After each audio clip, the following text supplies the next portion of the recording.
Yo, thanks for tuning in to RAXX McLeod and the RAXX 314 podcast coming at you today for 2020, the year of our Lord. And I know a lot of you are enjoying your 420 festivities. I would like to tell you all happy 420 to you guys. I appreciate you taking the time to come and check me out today. I know y'all looking at the title like, what does he mean by let's welcome baby Pelican egg, baby Moses? Now, this is my baby Pelican egg, my dear baby Pelican egg. And I would like to introduce you all to baby Moses. This is young Moses. As you all can see, I got to give you some so you can see exactly the size, okay? This is an ink pen, as you know, and you can see the size of this thing. It's huge. It's about little over half the size of the ink pen. Now I'm gonna tell you the story behind me catching this egg. Well, not catching, but finding this egg. I was with my family yesterday. We were at the Mississippi River, uh, up in Alton, fishing. Nobody was having any luck, and like I always do, I sit and I pray.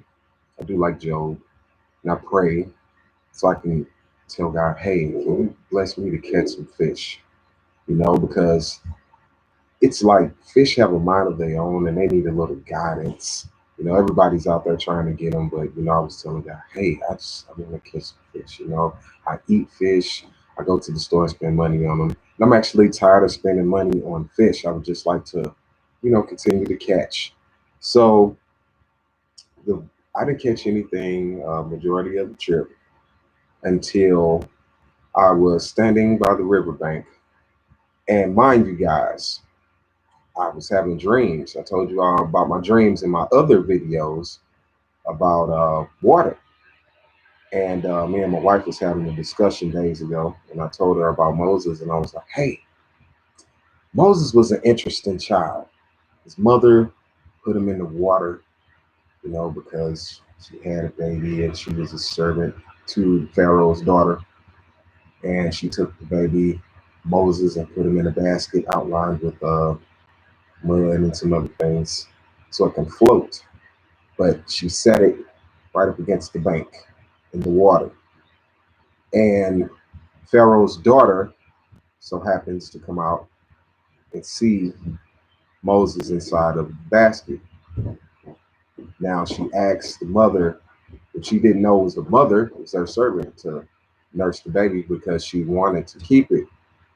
And basically, Moses' mother ended up getting her own son from out of the water and nursing him for another lady. Now, that led on in life for Moses to lead people, perform miracles, and depart the Red Sea water so that he can cross over, and lead his people to the promised land. That is why I named this egg Moses, because I found it at the riverbank. The mother abandoned it because the water was evidently lower than what it was, and they made nests right there. But this is the only egg that was there, but it was buried beneath the water. It was buried beneath the water in dirt, so dirt was covering it up, and all I saw was just this little white part sticking out. And at that time, I had my fish poles in the water, my lines, and this egg I thought was a seashell because I was grabbing seashells that I saw. I was like, wow, seashells right here. Let me grab some of these. This was just interesting to me for it to be in a river, but I know it's going to be in a river. So when I saw this egg, it's like, man, I wonder, is that a seashell? And I started trying to grab it, but I noticed it was round, and I was like, man, that's a real nice rock. I like to have that rock. So I started moving the dirt from over it, and then I looked closer, and I'm like, this looks like an egg. So I got it out of there. I put it in the net because I wanted to make sure it wasn't like a snake egg or you know, a turtle egg or something like that, because I know they're kind of leathery and rubbery kind of. So I was like, let me just be careful because the mother could be around here. So when I tapped it, it was hard, and I was like, no, this is a real big egg. So I got it out and I started thinking, like, what could this egg be? And I just started looking around and I saw pelicans everywhere. And I was like, maybe this is a pelican egg, and the mother just forgot that this egg was here, or she couldn't retrieve it because it was in the water. So I decided to save it, and hence why I called it Moses. But what I'm doing right now is repairing a hairline crack that's right there. It didn't break the membrane. It didn't break membrane, but you know, it still is a hairline crack on the shell, and I would like to repair it. So I'm using some glue, thin layer of glue, to repair this egg. All right. I know you may be thinking that, hey, it's not a lot of people that I know that's black that would go and grab some things like this and try to save it. But you have ran across the right person that would do some things like this, guys. So just know I am a lover of nature. I like to think of myself as like a philanthropist. All right. So I have my baby pelican egg. I just cleaned it, gave it a nice bath in some warm water, because I'm gonna take care of it. I'm gonna get it to it hatches, and then I'm gonna take it and see if it would like to leave. If it don't want to leave, then I'm gonna provide it with a very beautiful home in my backyard, and it can leave whenever it wants to and come back. But I'm sure once it leaves, it won't come back. So I'm just getting prepared to be left again. So it is what it is. But I'm doing my duty to nature. I thought about taking it to the the Missouri Conservation and let them do it. But I just don't. I don't think they're gonna do right by it. Not they're not gonna do right by Baby Moses. They're not. They're not gonna do Baby Moses right. I don't trust them. Plus, Baby Moses deserves a lot more respect. So at this time, I am putting glue.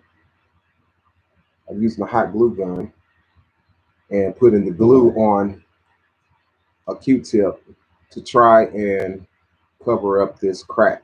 Now we're gonna get to the regular podcast, but I just want y'all to see what I do. I'm just not a your favorite podcast guy.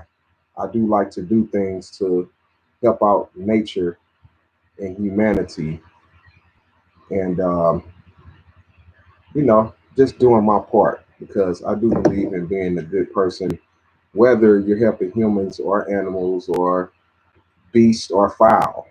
So it's just what I like to do. Plus, I wasn't thinking about taking it home, but my family that was there with me, they knew what type of guy I was, so they were like, "Why don't you take it home?" Then I called my dad, and I was just talking to him. Well, he called me, and then he told me, he said, "Why don't you take it home?"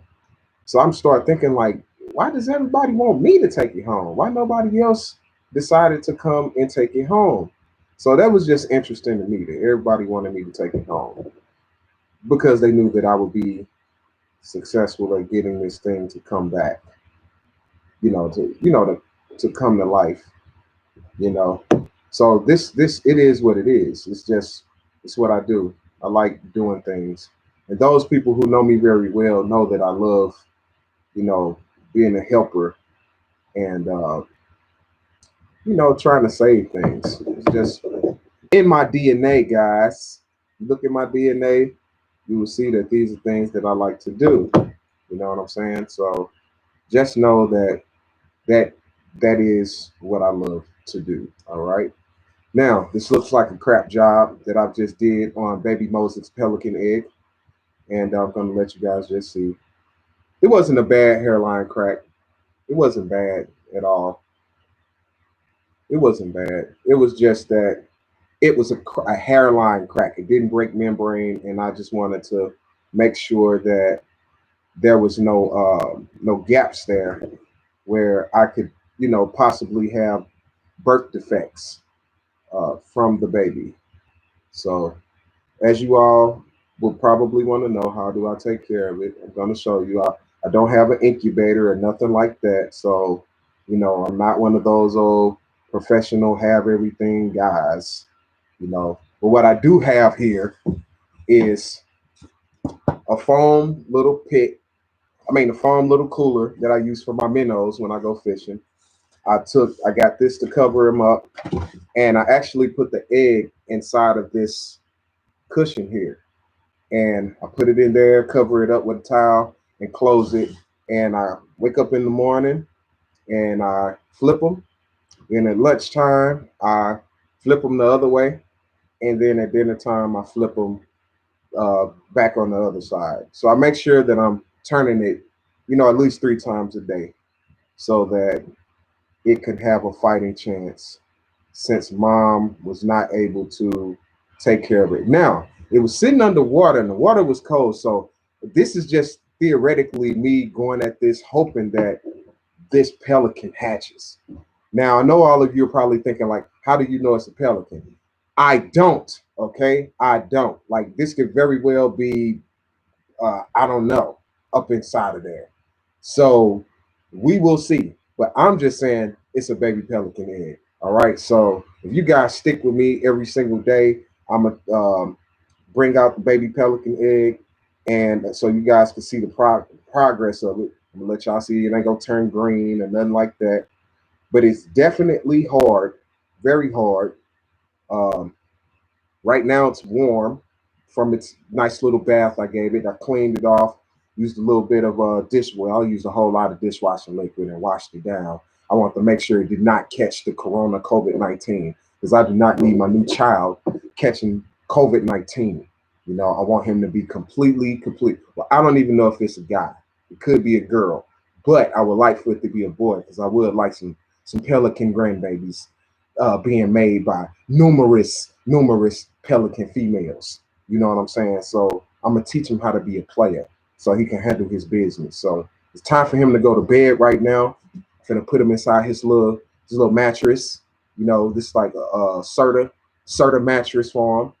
Like to treat him right, treat him good, make sure he's doing real well. So I'm gonna put him right back up in there. Here you go, my pelican baby Moses.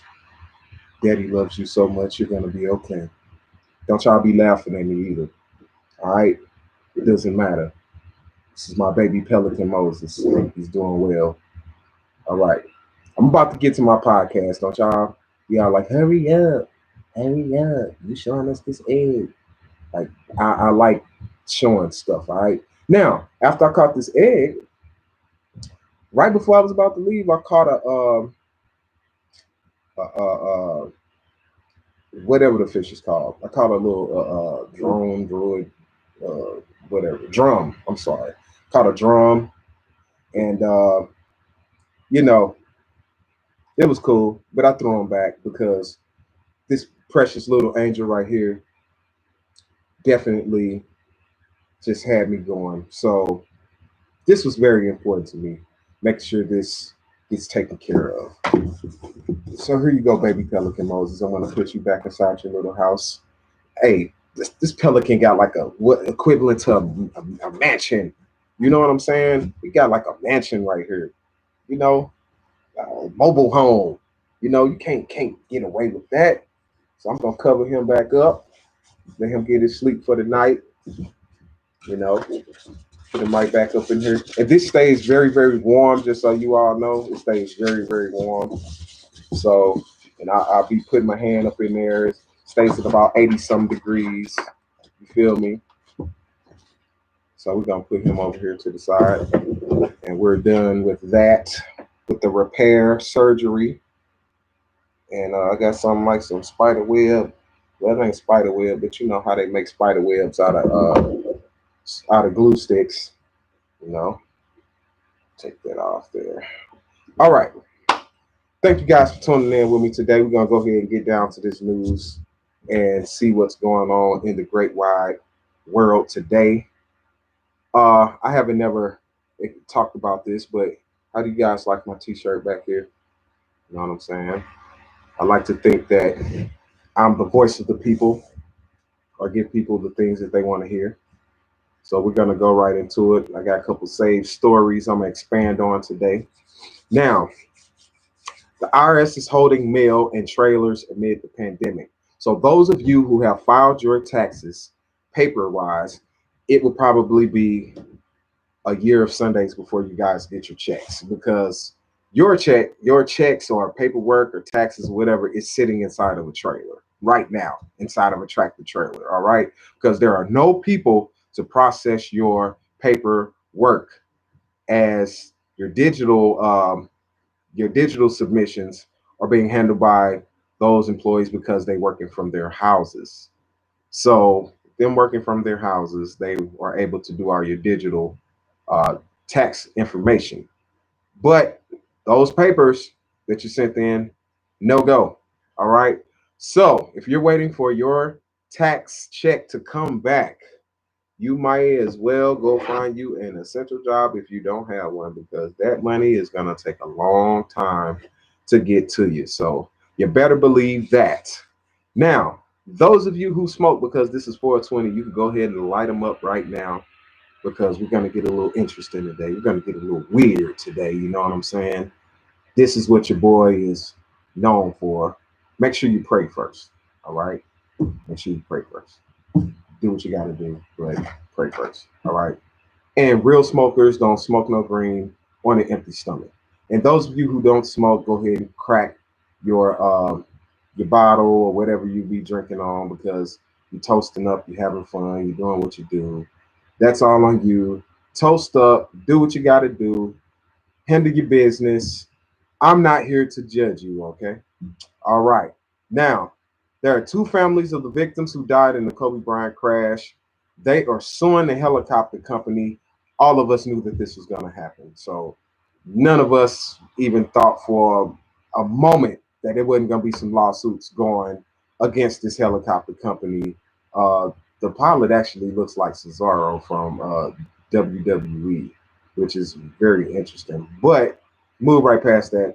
The two families um, have new lawsuits that were filed on Sunday, sorry. Um, this is Christina Mauser as well as John Altabelli, his wife Curry, and their daughter Alyssa, who's 14. The lawyer representing both the Mauser and Altabelli families filed separate complaints for damages, claiming Island Express Helicopters was negligent and careless, which they were. All right. Out of those 9 people that were killed in the January 26th crash in Calabasas, California, the helicopter, which crashed into a hilly terrain and foggy conditions, was transporting its passengers to the Mamba Sports Academy in Thousand Oaks, California, for a youth basketball game. Victims also include Peyton Chester, 13, and Sarah Chester, 45, and the pilot, Ara Zobayan, who was 50 years old. Vanessa Bryant, the widow of the NBA legend, filed a lawsuit against Island Express in February, the day of the memorial service for Bryant and their daughter, Gianna. Now, we all know that this should have been happening. Um, a lot of people definitely were upset because of this crash, and that crash definitely did not sit well on a lot of people's minds or people's hearts. And let me take a brief moment. I would definitely like to apologize to my Facebook viewers right now because I am having connection issues, but I can let you all know if you go to YouTube, I do have this exact live going on right now on YouTube. So if you can't really access me fluently on Facebook Live, you can get at me on YouTube. I would also be posting the link for my YouTube video uh, on Facebook. So you'll be able to see this live viewing as well due to the connection issues. All right. Now, Bryant's family and friends are definitely right now going through these lawsuits with Island Express Helicopter Company. And I just think that it should have been done. It should have been done a long time ago. It really should have. Island Express should have actually reached out to them and just start throwing money at them. That's what they should have done, because it's evident that there were major issues that were going on with that company and how they were transporting Mr. Bryant and his family and friends. Now we want to do everything we can to keep those families in our prayers. Those of you who are praying people and spiritual believers, you definitely want to keep those who've lost their lives, period, in your prayers, okay? Just from everyone, from the helicopter crash to this COVID-19 pandemic that's going on, to victims of violence, people who have lost their lives to senseless acts, people who have lost their lives to accidents, all right, and natural causes. We just want to keep everyone in our prayers. Their families, we want to keep them in our prayers as well, right? Now to move on to the next thing, 420 goes digital as the coronavirus clouds cannabis high holidays. This year's 420 was shaping up to be big. The high holiday honoring cannabis plant was projected to draw record public celebrations and retail sales, a reflection of the grassroots movement evolution into the burgeoning U.S. industry. Plus, at 4:20 p.m. on April 20th, 2020, it is the year of the 420s.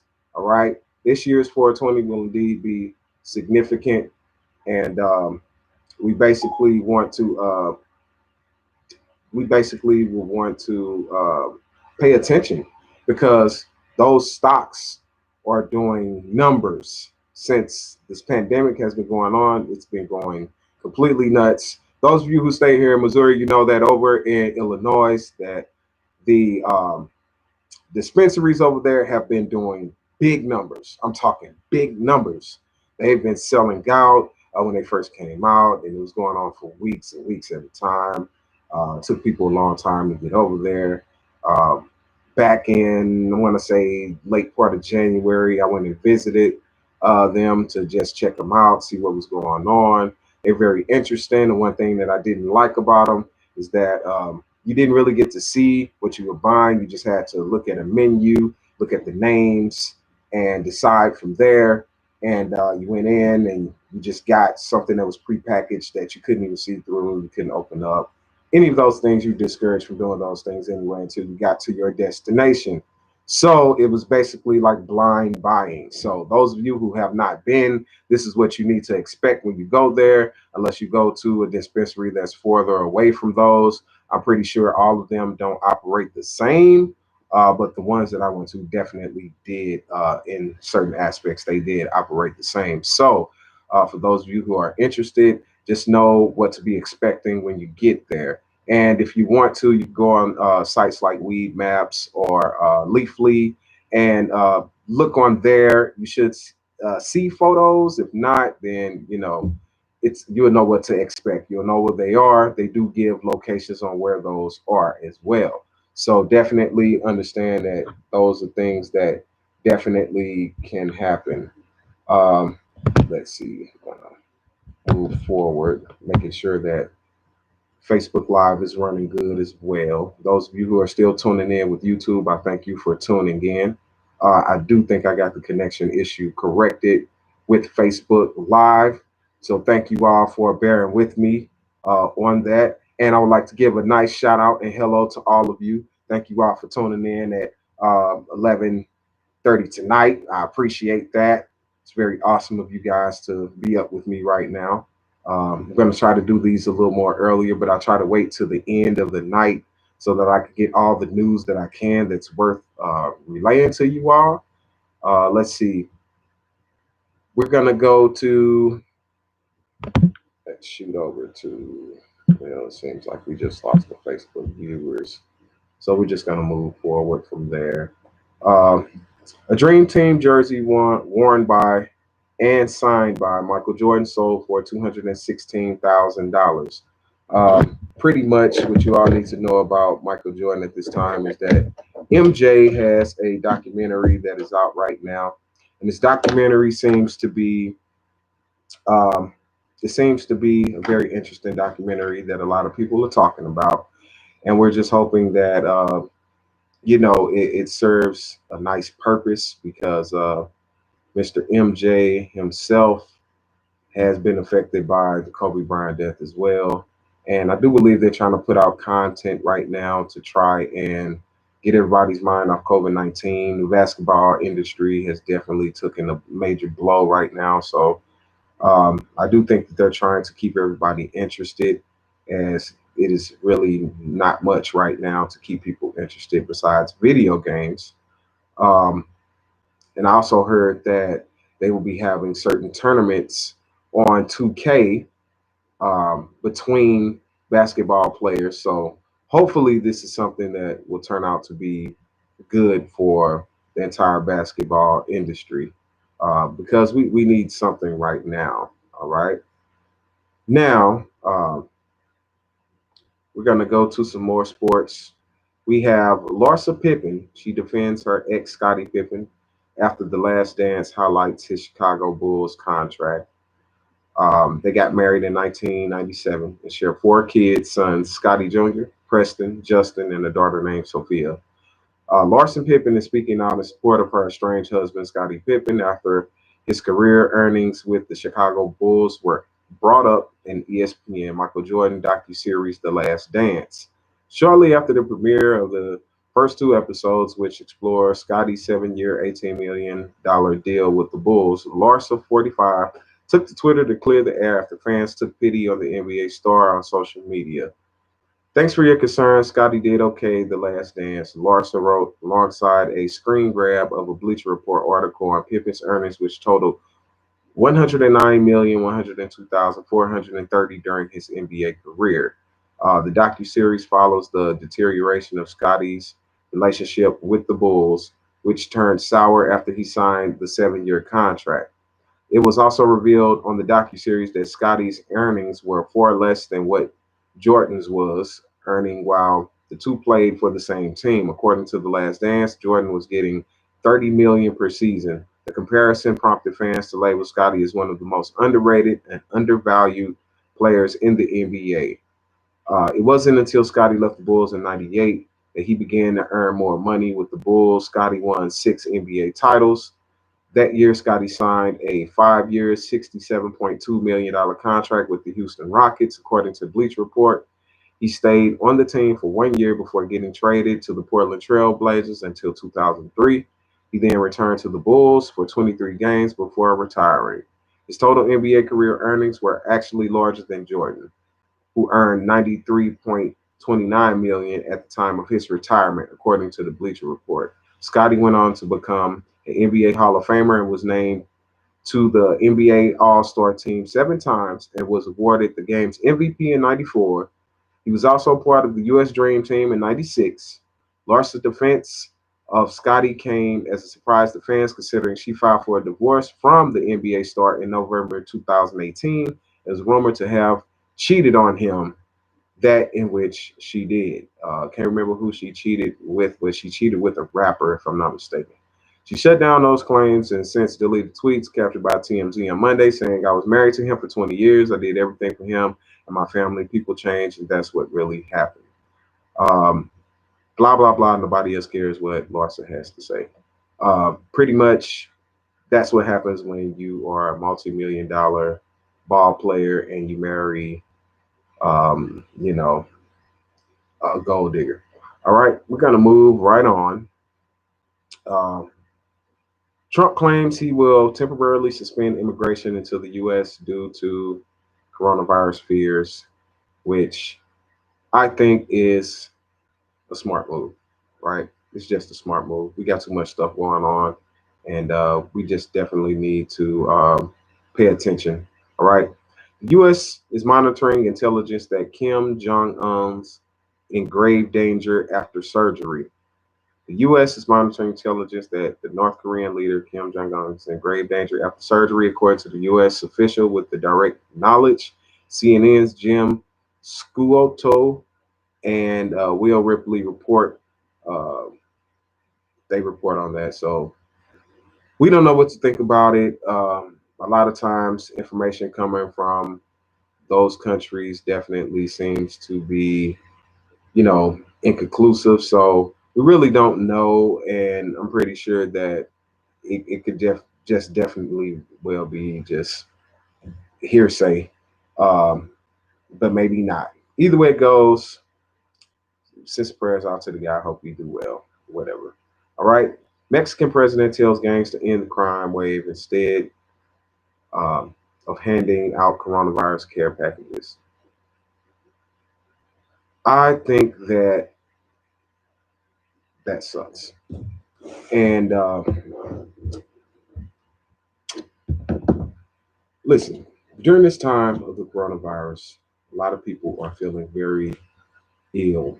And I'm talking like in the mind, all right? Very upset, don't know what to do. This has a lot of people in fears and anxieties. Please check with them, make sure they're doing okay.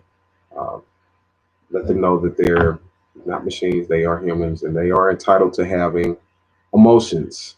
And, it's just up to us to be the type of people to make sure that we work with them through these emotions, that we're sympathetic and show a lot of empathy where we can understand where they're coming from. It's definitely hard. A lot of people can handle it, a lot of people can't. So we just got to make sure that we are, doing the best that we can. All right. And uh, um, it's very bad that people are doing others this way during this pandemic. It's just not right. But some people have no hearts, and our dear Lord will definitely deal with them at some point in their lives because you can see people's true colors when tragedy comes. All right.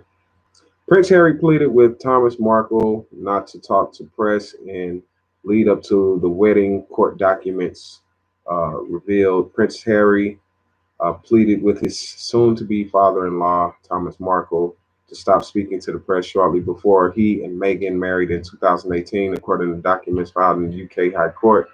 The documents filed on behalf of the Duchess of Sussex show that Prince Harry made the comments in a series of text messages to Thomas Markle on May 14, 2018. Not long after Markle confirmed he wouldn't be attending the wedding in Windsor on May 29th. Harry also told him the couple weren't angry at him for pulling out of attending their wedding.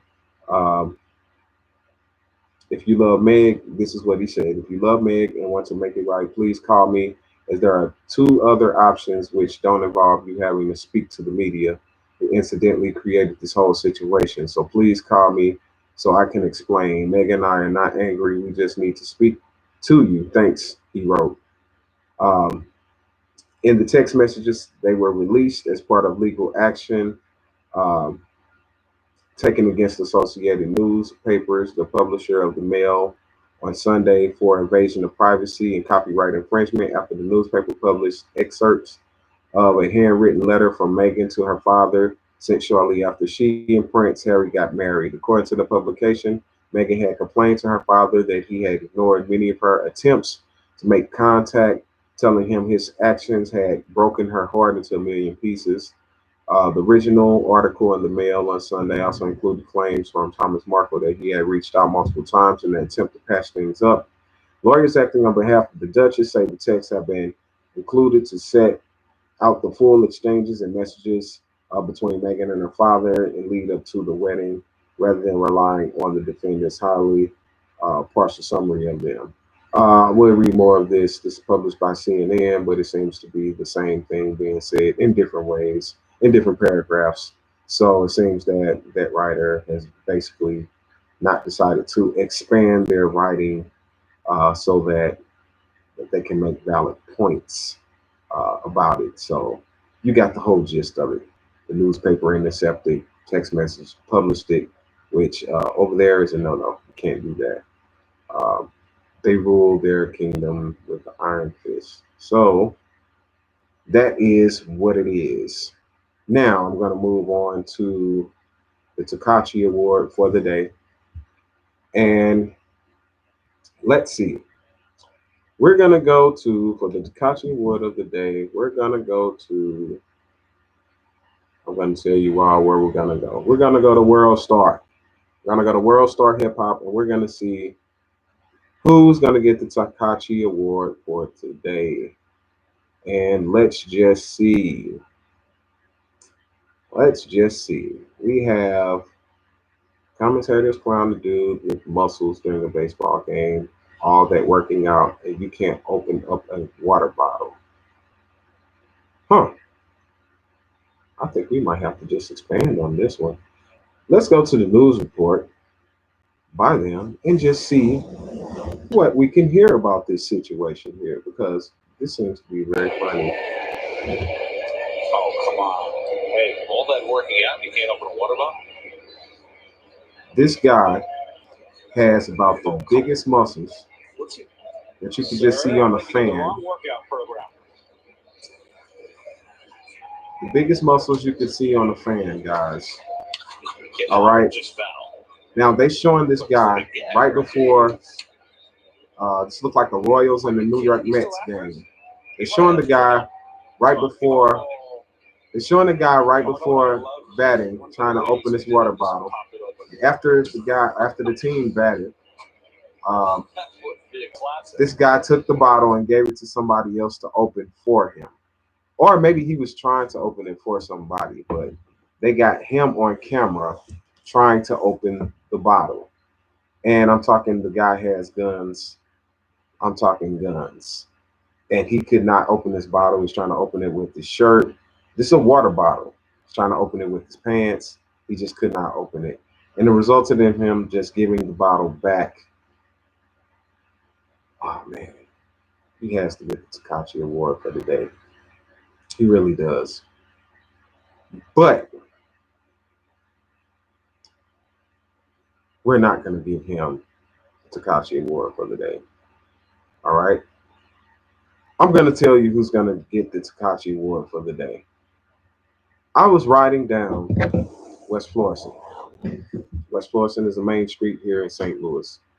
I was on my motorcycle earlier and I made it to a certain part of West Florissant. I'm not going to say where. I'm not going to call this person completely out and point out that their location. But this person,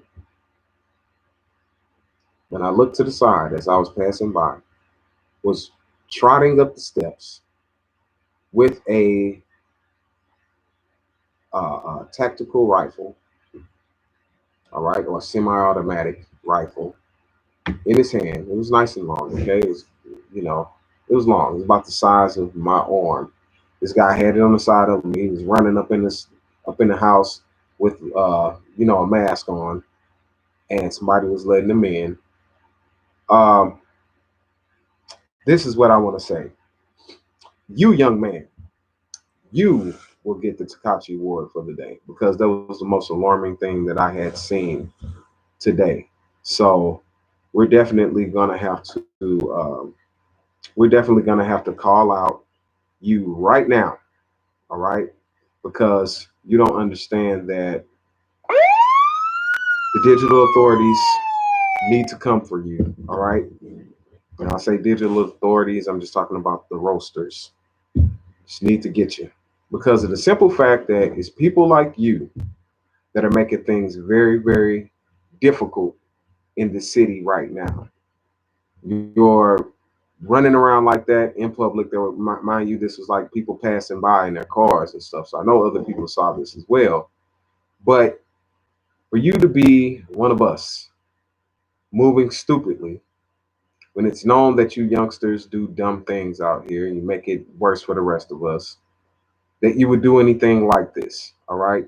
It doesn't make any type of sense at all. You could have, I mean, what? You balling enough to buy a gun, but you can't afford a bag to put it in. You can't get a gun case to put it in just so you can maneuver around with it. I mean, where is the discreet nature that you need to have with having a gun? Why must you have to show that you're Rambo? I mean, do you want somebody to fear you? All that type of stuff does is put other people in your business. Like me right now. You don't even know me, but I rolled past and saw this. And now I'm talking about it on my podcast because of the simple fact that you don't know how to conduct yourself as an adult with a firearm. All right?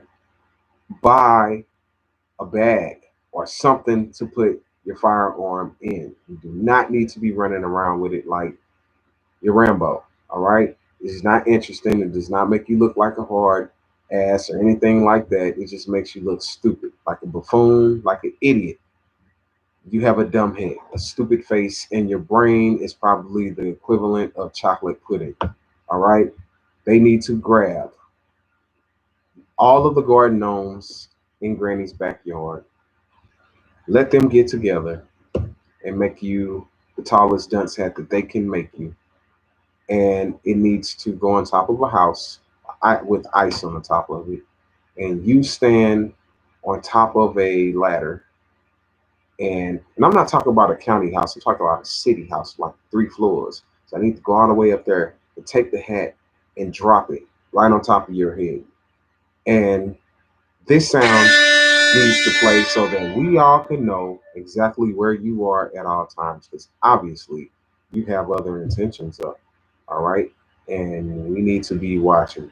We need to make sure you don't do nothing stupid or hurt yourself or hurt anybody else. All right. So Tekashi Award today goes to, we're just gonna make up a name for you today. We're gonna call you let's see, what is a good name to call you? We're gonna call you we're gonna call you Billy. Right? We're just gonna call you Billy. All right, Billy. You just need to do things differently, Billy. Okay? Doesn't make any sense. We do not need to have you running around doing dumb things. All right? You scare children. You scare the local animals in the neighborhood, and we do not need that. All right, Billy. So, Billy, you need to sit down for 14 days. Just act like you have the corona. Go in your room, close the door, and just stay there. Avoid food and water. Just avoid everything because you're just stupid. All right. Only go out the door when you absolutely need it. All right. That is all that I have for you, Billy. All right. We're not going to give you any more time here. Now, for those of you who tuned in, I definitely thank you for tuning in today to this freestyle podcast.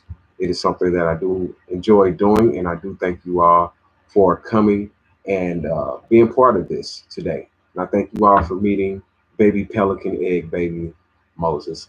I definitely appreciate you all. You all have a wonderful night. I appreciate you. Thanks for tuning in with your big brother, your cousin, your homeboy, your friend, your main man, your podcast guru on your 420 holiday. I appreciate you. Peace out.